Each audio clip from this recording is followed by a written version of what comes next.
सबैलाई म छुनियानको नमस्कार। 2000 वर्ष पहिले देहधारी प्रभु येशू मानव जातिलाई पापबाट छुटकारा दिन क्रुसमा टाँगिनुभयो र यसरी पाप बलि बनी छुटकाराको काम पूरा गर्नुभयो। उहाँले आखिरी दिनहरूमा आउने प्रतिज्ञा गर्नुभएकोले सबै विश्वासीहरू प्रभुको पुनरागमनको प्रतिज्ञा गरिरहेका छन् र प्रभुका विश्वासीहरूको रूपमा आफ्ना सबै पाप क्षमा भएका छन् र उहाँले तिनलाई पापीहरूका रूपमा हेर्नुहुन्न भन्ने सोच्छन्। तिनीहरू पूर्ण रूपमा तयार छन् र प्रभुको पुनरागमन भएपछि राज्यमा लगिनेछ भन्ने सोच्छन्। त्यसैले मानिसहरूले उहाँ अचानक बादलमा देखा पर्नुहुन्छ र उहाँलाई भेट्टाउनको लागि तिनीहरूलाई स्वर्ग लैजानुहुन्छ भन्ने प्रतीक्षामा सधैँ आकाशतिर नियालिरहेका हुन्छन्। तर आश्चर्य कुरा के हो भने तिनीहरू ठूला ठूला विपत्तिहरू सुरु भएको देखे पनि अझै प्रभुलाई स्वागत गरेका छैनन्। के भइरहेको छ भन्ने कसैलाई थाहा छैन। तिनीहरूले प्रभु बादलमा आउनुभएको नदेखे पनि उहाँ देहधारी सर्वशक्तिमान परमेश्वरको रूपमा फर्किसक्नु भएको छ भनेर पूर्वीय ज्योतिले निरन्तर गवाई दिँदै आइरहेको देखेका छन्। उहाँले सत्यताहरू व्यक्त गर्नुभएको छ र परमेश्वरको घरबाट सुरु गर्दै न्यायको काम गरिरहनु भएको छ। उहाँको उपस्थिति र कामले सम्पूर्ण धार्मिक संसारलाई हल्लाएको र व्यापक प्रतिक्रियालाई प्रेरित गरेको छ। देहधारी परमेश्वरको न्यायको काम मानिसहरूका धारणा र कल्पनाभन्दा निकै बाहिर छ। धेरैले सोधिरहेका छन्, प्रभु येशूले पहिले नै उहाँको महान छुटकाराको काम पूरा गरिसक्नु भएको छ र परमेश्वरले हामीलाई धर्मी भन्नुभएको छ, तब उहाँले आखिरी दिनहरूमा न्यायको काम किन गर्नु पर्यो र? तिनलाई त्यो सम्भव छैन जस्तो लाग्छ। धार्मिक समुदायले सर्वशक्तिमान परमेश्वरको कार्यलाई अनुसन्धान नगरी उहाँलाई विरोध र निन्दा समेत गरिरहेका छन्। तर यस क्रममा तिनीहरूले ठूला विपत्तिबाट उम्कने आशा गर्दै आफूहरू प्रभुको राज्यमा लगिन प्रभु बादलमा आउनुहुनेछ भनी उत्कट रूपमा प्रतीक्षा गरिरहेका छन्। तैपनि परमेश्वरको कार्य विशाल र शक्तिशाली भएकोले कसैले रोक्न सक्दैन। सर्वशक्तिमान परमेश्वरले विजेताहरूको समूह बनाउनु भएको छ र विपत्तिहरू सुरु भइसकेका छन्। यस क्रममा धार्मिक संसार रुँदै र दारा किड्दै विपत्तिमा डुब्छ। तिनलाई विपत्तिभन्दा अघि उठाइ नलगिएकोले उहाँको पुनरागमन विपत्तिको बेला वा विपत्तिपछि हुनेछ भन्ने आशा राखेका छन्। तिनले किन प्रभुलाई विपत्तिभन्दा पहिले स्वागत गरेनन्? तिनले कहाँ गल्ती गरे? के प्रभु येशूले आफ्नो प्रतिज्ञा तोड्नुभयो? विश्वासीहरूलाई विपत्तिभन्दा पहिले राज्यमा लान असफल भई तिनलाई खिन्न तुल्याउनु भयो? कि मानिसले बाइबलीय अगमवाणीहरूलाई गलत बुझे? प्रभु बादलमा आउनुहुन्छ भन्ने आफ्ना धारणामा भरोसा गरी परमेश्वरको आवाज सुनेनन् र त्यसैले प्रभुलाई स्वागत गर्न असफल भई विपत्तिमा परे। अहिले सबैजना प्रभुले विपत्तिभन्दा पहिले बादलमा आएर किन विश्वासीहरूलाई उठाइ लैजानु भएन भन्ने बारे अत्यन्तै अन्योलमा छन्। आज म देहधारी परमेश्वरले आखिरी दिनहरूमा मानिसको पुत्रको रूपमा गर्नुहुने न्यायको कामबारे मेरो व्यक्तिगत बुझाइ बाँड्नेछु। बाइबलसँग परिचित सबैजनाले धेरै बाइबलीय अगमवाणीहरूले दुई कुरा बताउँछन् भन्ने बुझेका हुन्छन्। प्रभु फर्कनुहुनेछ र उहाँले आखिरी दिनहरूमा न्याय गर्नुहुनेछ। यी दुई कुरा वास्तवमा एउटै हुन्, जुन परमेश्वर आखिरी दिनहरूमा आफ्नो न्यायको काम गर्न देहमा आउनुहुनेछ भन्ने हो। कतिले अवश्य नै यो भनाइको बाइबलीय आधार छ कि छैन भनेर सोध्छन्। अवश्य नै छ। यी कुराबारे प्रशस्तै बाइबलीय अगमवाणीहरू छन्, 200 भन्दा बढी। एउटा उदाहरण हेरौँ। जस्तै पुरानो करारमा यसो भनिएको छ, अनि उहाँले राष्ट्रहरूको बीचमा न्याय गर्नुहुनेछ र धेरै मानिसहरूलाई हप्काउनुहुनेछ, किनभने उहाँ आउनुहुन्छ, किनभने उहाँ पृथ्वीको न्याय गर्न आउनुहुन्छ। उहाँले संसारलाई धार्मिकताद्वारा र मानिसहरूलाई आफ्नो सत्यताद्वारा न्याय गर्नुहुनेछ। नयाँ करारमा यसो भनिएको छ, किनभने परमेश्वरको घरानाबाट न्याय सुरु हुने समय आएको छ। प्रभु येशूले आफैले पनि आखिरी दिनहरूमा उहाँ फर्कनु भई न्यायको काम गर्नुहुनेछ भनी अगमवाणी गर्नुभयो। अनि यदि कुनै मानिसले मेरो वचन सुन्छ र पनि विश्वास गर्दैन भने म त्यसको न्याय गर्दिन, किनभने म संसारलाई न्याय गर्न होइन, तर बचाउन आएँ। मलाई इन्कार गर्ने र मेरा वचनहरू ग्रहण नगर्नेलाई न्याय गर्ने एकजना हुनुहुन्छ। मैले बोलेको त्यो वचनले अन्तको दिनमा उसको न्याय गर्नेछ, किनभने पिताले कुनै मानिसको न्याय गर्नुहुन्न, तर पुत्रलाई नै सबै न्याय सुम्पनु भएको छ र न्याय गर्ने अधिकार पनि दिनुभएको छ, किनभने उहाँ मानिसको पुत्र हुनुहुन्छ। प्रकाशको पुस्तकले यस्तो अगमवाणी गरेको छ, तिनले उच्च स्वरमा भने, परमेश्वरको डर मान र उहाँलाई महिमा दियो, किनकि उहाँको न्यायको घडी आएको छ। यी अगमवाणीहरूले स्पष्ट रूपमा नै प्रभु मानिसको पुत्रको रूपमा आएर आखिरी दिनहरूमा न्यायको काम गर्नुहुनेछ भन्छन्। यसमा कुनै शङ्का छैन।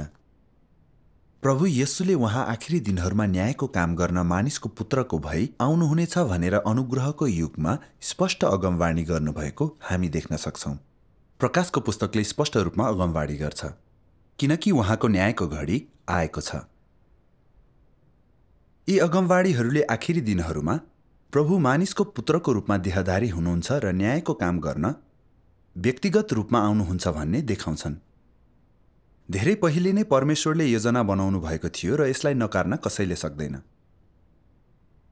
सर्वशक्तिमान परमेश्वरले न्यायको कामको लागि सत्यहरू व्यक्त गर्नुभएको छ। उहाँले धेरै वचनहरू बोल्नु भएको र विजेताहरूको समूह बनाउनु भएको छ। यसले यी अगमवाणीहरू पूर्ण रूपमा पूरा भइसकेको देखाउँछ।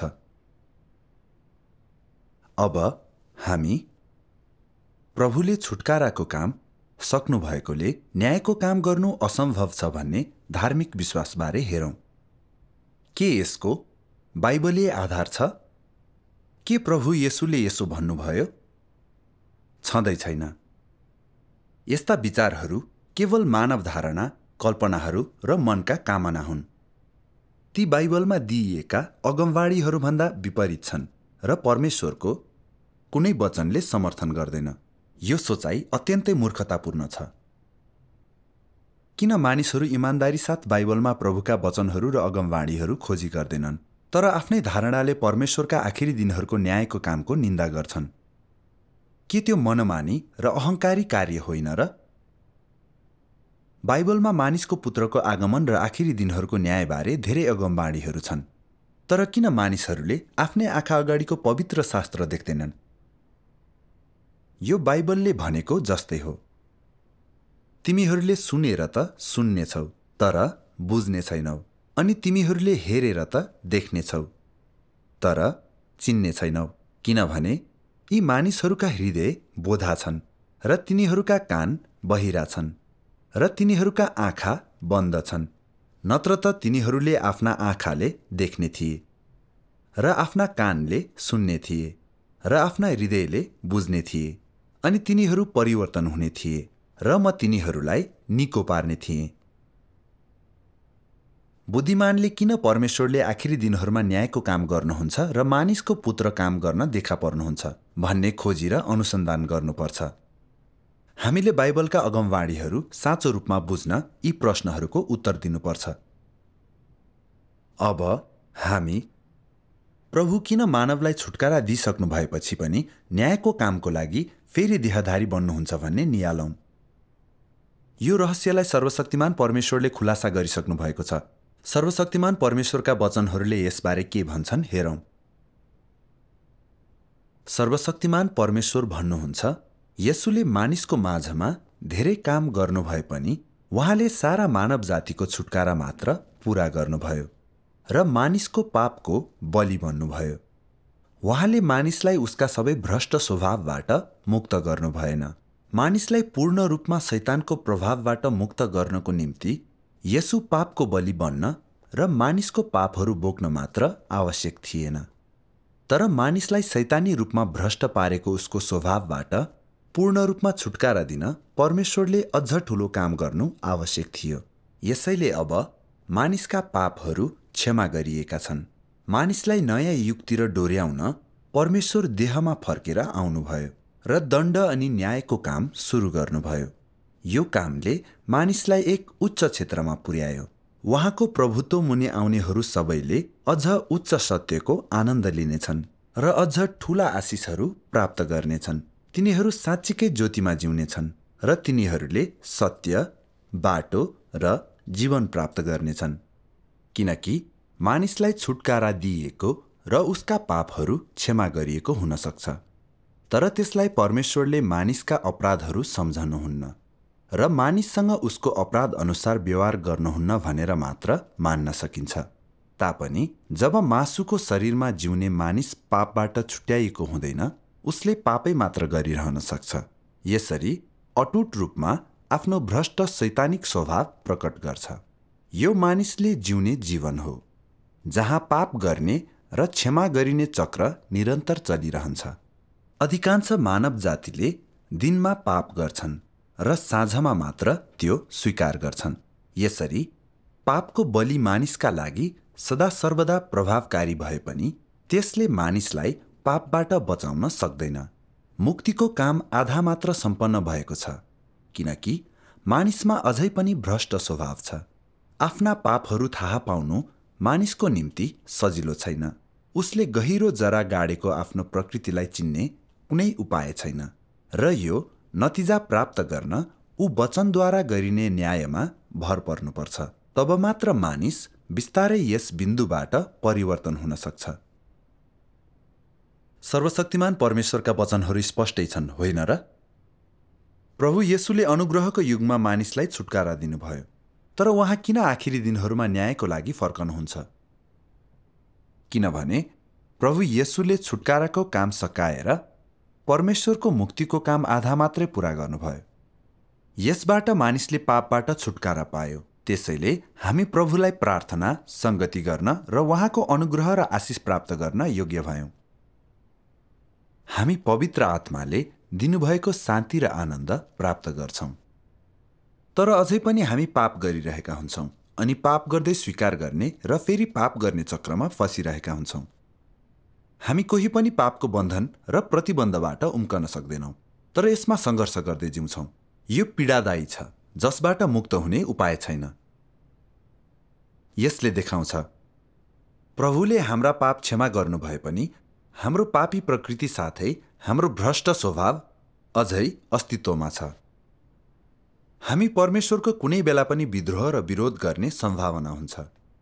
यो नकार्न नसकिने तथ्य हो।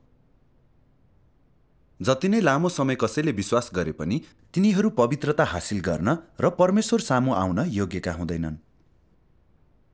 प्रभुको अगमवाणीलाई यसले पूरा गर्छ। मलाई प्रभु प्रभु भन्ने हरेक व्यक्ति स्वर्गको राज्यमा प्रवेश गर्ने छैन, तर ऊ प्रवेश गर्नेछ जसले मेरो पिताको इच्छालाई पूरा गर्छ, जो स्वर्गमा हुनुहुन्छ। त्यस दिन मलाई धेरैले यसो भन्नेछन्, प्रभु प्रभु, के हामीले तपाईको नाउँमा अगमवाणी बोलेका छैनौं र? अनि तपाईको नाउँमा दियाबलसहरू धपाएनौं र तपाईको नाउँमा धेरै अचम्मका कामहरू गरेनौं र? अनि म तिनीहरूका निम्ति घोषणा गर्नेछु, मैले तिमीहरूलाई कहिले चिनिन। दुष्ट काम गर्ने तिमीहरू मबाट दूर हो। र हिब्रू 12:14 यसो भनिएको छ, पवित्रता त्यो बिना कुनै पनि मानिसले प्रभुलाई देख्ने छैन। केवल परमेश्वरको इच्छा गर्नेहरू मात्रै स्वर्गको राज्यमा प्रवेश गर्न सक्छन् भन्ने यहाँ देखिन्छ। तर प्रभुले किन उहाँको नाउँमा प्रचार गर्ने र भूतहरू धपाउनेलाई दुष्कर्मी भन्नुभयो? यो मानिसहरूका लागि निकै अन्योलपूर्ण हुन सक्छ। यसको अर्थ तिनीहरूले आफ्नो विश्वासको घोषणा त गर्छन्, तर पाप गरिरहन्छन् र साँचो पश्चाताप गर्दैनन्। जति नै तिनले प्रभुको नाउँमा प्रचार गर्ने वा भूत धपाउने काम वा आश्चर्य कर्महरू गरे पनि प्रभुको स्वीकृति हुँदैन। प्रभुको नजरमा यस्ता मानिसहरू दुष्कर्मीहरू हुन्। तिनले प्रभुको नाममा काम त गर्लान्, तर यो प्रभुको अपमान हो जुन उहाँ तिरस्कार गर्नुहुन्छ। के पाप क्षमा पाएका यी मानिसहरू राज्यमा प्रवेश योग्य छन्? अवश्य नै छैनन्। तिनीहरूले अझै पनि प्रभु आउनु भई आकाशमा लैजाने दिनको सपना देखिरहेका छन्। यो त मानव कल्पना मात्रै हो। स्पष्टै छ, प्रभु येशूले आफ्नो आगमनबारे गर्नुभएको अगमवाणीको अर्थ उहाँसँग भेट्न मानिसलाई उहाँले सिधै आकाशमा लैजाने भन्ने होइन। यसको अर्थ उहाँले न्यायको काम गर्नुहुनेछ र मानिसलाई तिनको पापी प्रकृति र भ्रष्टताबाट धुनुहुनेछ। उहाँले हामीलाई पाप र शैतानका शक्तिबाट पूर्ण मुक्ति दिनुहुनेछ र हामीलाई सुन्दर गन्तव्यमा लैजानुहुनेछ भन्ने हो। आखिरी दिनहरूमा परमेश्वरले गर्नुहुने न्यायको कामको अर्थ यही हो। हामीले अवश्य नै देख्न सक्छौं कि अनुग्रहको युगमा भएको काम हामीलाई हाम्रो पापबाट छुटकारा दिन मात्रै थियो। त्यसैले हाम्रा पापहरू क्षमा भएका छन्। यसले मुक्तिको आधा काम मात्रै पूरा गर्यो र परमेश्वरले आखिरी दिनहरूमा ठूलो चरणको काम गरिरहनु भएको छ।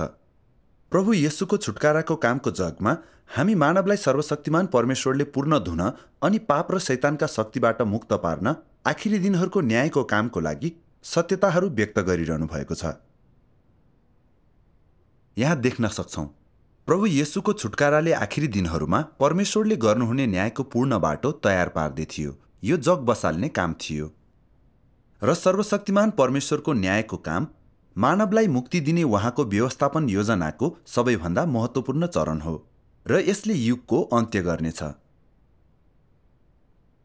सर्वशक्तिमान परमेश्वरको आखिरी दिनहरूको न्यायको कामलाई स्वीकार नगरी प्रभु येशूको छुटकाराको कामलाई मात्र स्वीकार गर्नु भनेको विश्वासको मार्गमा आधा हिँड्नु जस्तो हो। र अन्तिम चरण हाम्रो भाग्य र परिणाम निर्धारित गर्ने महत्त्वपूर्ण चरण हो। यो चरणलाई गम्भीर रूपमा नलिनु, आधा बाटो हिँडेर छोड्नु र अगाडिका सबै प्रयास खेर फाल्नु हो। यात्राको अन्तिम भाग कठिन हुन्छ भन्ने सबैले बुझ्नुहुन्छ भन्ने मलाई लाग्छ। तपाईको विश्वासको अन्तिम चरण भनेको भाग्य निर्धारित गर्ने महत्त्वपूर्ण चरण हो। विश्वासीहरूका हकमा भन्दा हाम्रो परिणाम र भाग्य निर्धारित आखिरी दिनहरूमा परमेश्वरको न्यायको कामले गर्छ। यसलाई यदि मानिसहरूले स्वीकार्दैनन् भने परमेश्वरले तिनलाई हटाउनुहुनेछ। त्यो दुःखलाग्दो कुरा हो। त्यसैले हामी निश्चित हुन्छौं, जति नै लामो समय कोही विश्वासी भए पनि यदि उसले सर्वशक्तिमान परमेश्वरलाई स्वीकार्दैन भने परमेश्वरले उसलाई हटाउनुहुनेछ र ऊ निर्बुद्धि कन्या हुनेछ जो रुँदै र दारा किट्दै विपत्तिमा पर्नेछ। पहिलेका धेरै अविश्वासीले सर्वशक्तिमान परमेश्वरको कार्यलाई सिधै स्वीकारेका छन् र आखिरी दिनहरूमा परमेश्वरले दिनुहुने मुक्ति प्राप्त गरेका छन्। तिनीहरू भाग्यमानी हुन् र तिनीहरूले सर्वशक्तिमान परमेश्वरलाई नस्वीकार्ने विश्वासीहरूको स्थान लिन्छन्। के विश्वासीहरूको लागि त्यो सबैभन्दा ठूलो पछुतो हुने छैन र? प्रभुको लागि यतिका वर्ष प्रतीक्षा गरेपछि तिनले सर्वशक्तिमान परमेश्वरले न्यायको काम र सत्यताहरू व्यक्त गरिरहनु भएको देख्छन्, तर स्वीकार गर्न मान्दैनन्। बरु मूर्ख भई प्रभु बादलमा आउनुहुनेछ भनी प्रतीक्षा गर्दै परमेश्वरसँग बाजी थाप्छन्। अन्त्यमा तिनले मुक्ति पाउने मौका गुमाउनेछन्।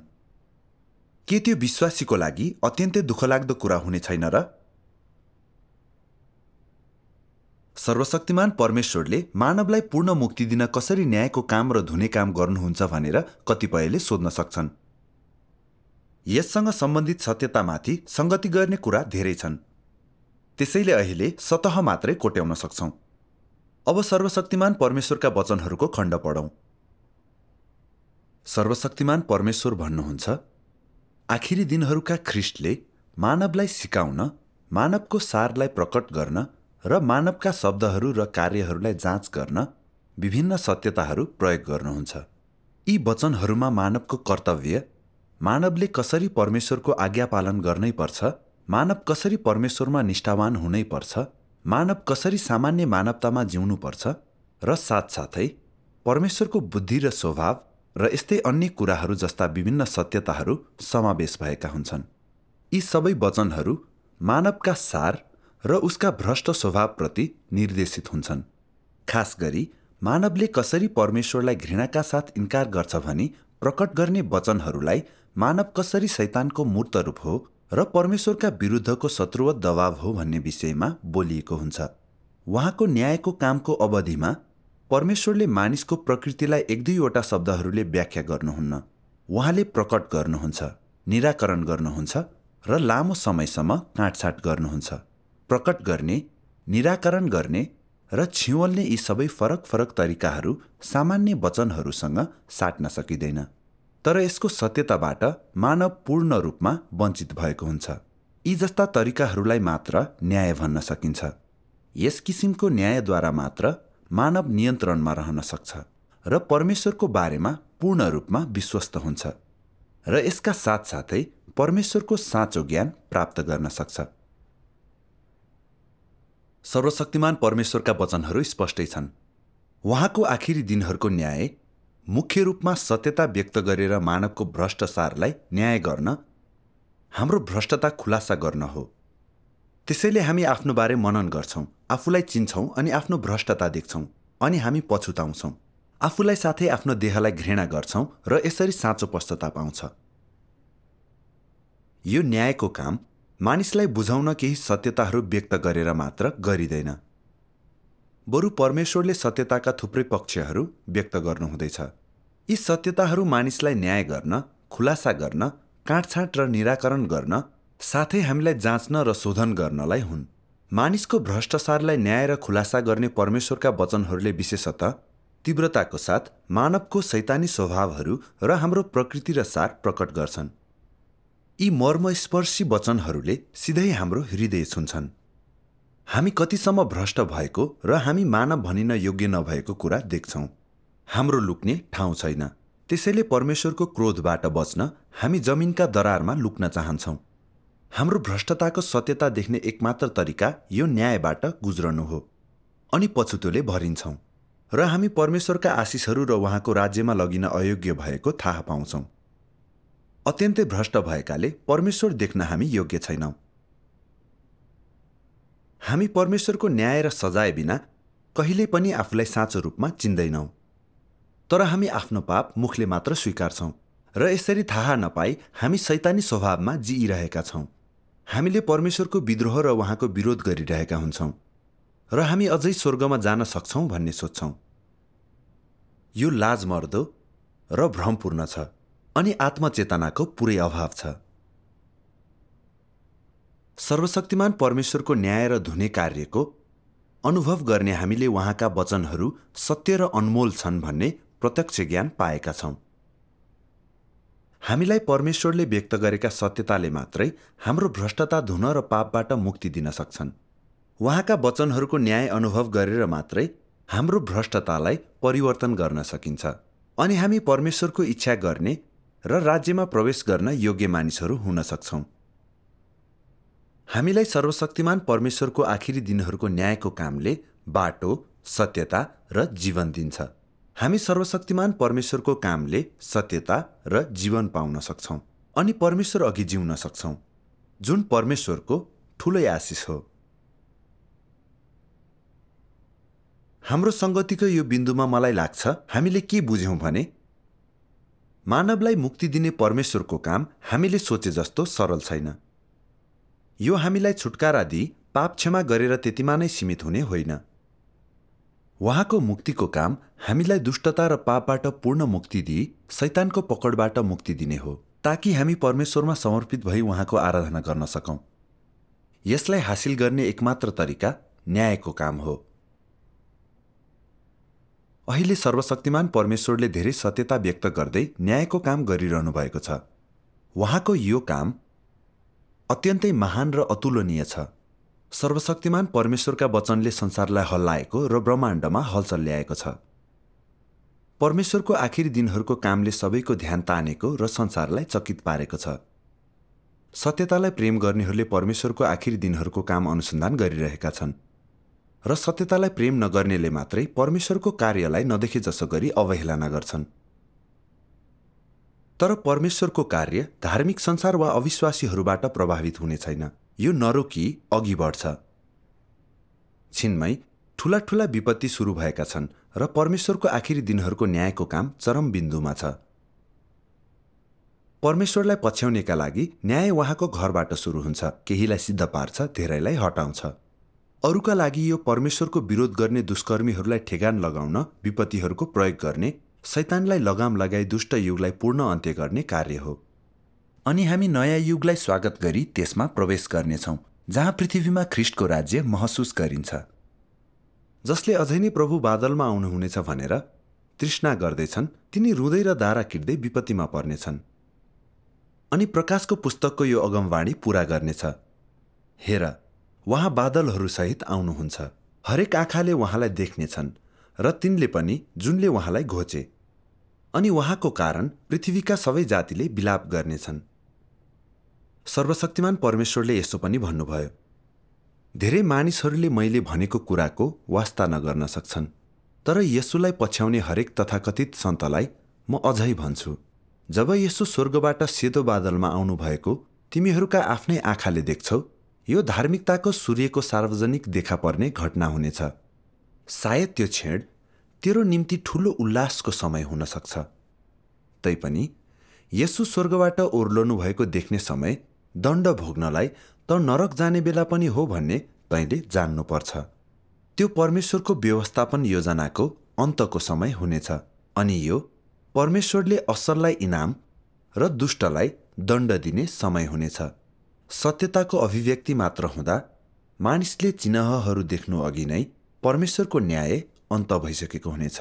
सत्यता स्वीकार गर्नेहरू, चिन्हहरू नखोज्नेहरू र यसरी शुद्ध पारिएकाहरू परमेश्वरको सिंहासन सामु फर्केका र सृष्टिकर्ताको अङ्गालोमा प्रवेश गरेका हुनेछन्। सेतो बादलमा सवार नहुने येशू झुटो ख्रिस्ट हो भन्ने विश्वासमा अड्डी कस्नेहरू अनन्त दण्डको भागीदार हुनेछन्, किनभने तिनीहरूले चिन्ह प्रदर्शन गर्ने येशूमा मात्र विश्वास गर्छन्। तर कठोर न्याय घोषणा गर्नुहुने येशू र साँचो मार्ग र जीवनको निकास दिनुहुने येशूलाई स्वीकार गर्दैनन्। यसो मात्र हुन सक्छ कि सेतो बादलमा येशूको आगमन खुला रूपमा हुँदा नै उहाँले तिनीहरूलाई निराकरण गर्नुहुनेछ। ठिक छ, प्रभु येशूले पहिले नै मानवलाई छुटकारा दिनुभएको भए पनि आखिरी दिनहरूमा न्यायको काम किन हुन्छ भन्ने आजको संगति यही टुङ्गिन्छ। तपाईसँग कुनै प्रश्न वा प्रतिक्रिया छन् भने तल कमेन्ट गर्नुहोस्। कृपया सम्पर्कमा नै रहनुहोस्। हामी अर्को पटक भेटौँला।